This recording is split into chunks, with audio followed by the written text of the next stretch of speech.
আমরা এই যে সোহেল চাচার তরমুজ খেতে আমরা কাজ করি, আগাছা পরিষ্কার করে দিই এবং ঔষধ স্প্রে করি। আর বিভিন্ন আরো কাজ করি, 7 থেকে 8 জন, মোটামুটি 15 থেকে 20 দিন ধরে কাজ করি। 400 টাকা আমাদের হাজিরা দেয়। আর তরমুজের ফলন ইনশাল্লাহ খুব সুন্দর, মানে গাছ খুব ভালো আছে। তরমুজের দাম যদি বেশি ভালো পায় মোটামুটি, তাহলে লাভের আশা মোটামুটি আল্লাহর মধ্যে বেশি। তরমুজ দেখতে আসছি, আসে দেখি অনেক তরমুজ ধরেছে, আমার খুব ভালো লাগছে তরমুজ দেখে।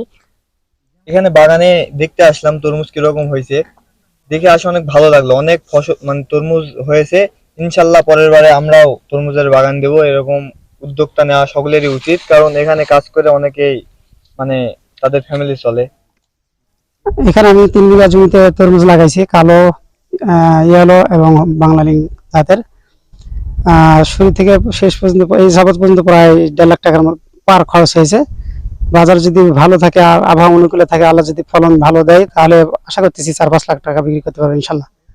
দিনাজপুর জেলার হাকিমপুর উপজেলায় প্রথমবারের মতো আমাদের বেশ বিস্তৃত জায়গা জুড়ে আমাদের মাচায় তরমুজ চাষ হচ্ছে এবং আমাদের দিনাজপুর অঞ্চলে টেকসই কৃষি উন্নয়ন প্রকল্পের আওতায় আমরা 2 জন কৃষককে আসলে প্রদর্শনী দিয়েছি।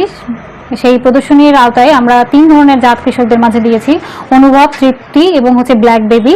তো এই জাতগুলো সবগুলি উচ্চ ফলনশীল এবং এটা হচ্ছে অসময় তরমুজ। আপনাদের জ্ঞাতার্থে জানিয়ে রাখি যে অসময়ে যে কোনো ফসল, সেটা ফল হোক, সবজি হোক বা দানা ফসল হোক, অফ সিজনে কিন্তু অবশ্যই সেটার বাজার মূল্য অনেক ভালো থাকে। তো আমাদের কৃষি বিভাগ থেকে যে প্রচারণাগুলো, যে সঠিক সময়ে সঠিক পরিচর্যা, সেগুলো আমাদের ব্লক পর্যায়ে দেওয়া হচ্ছে।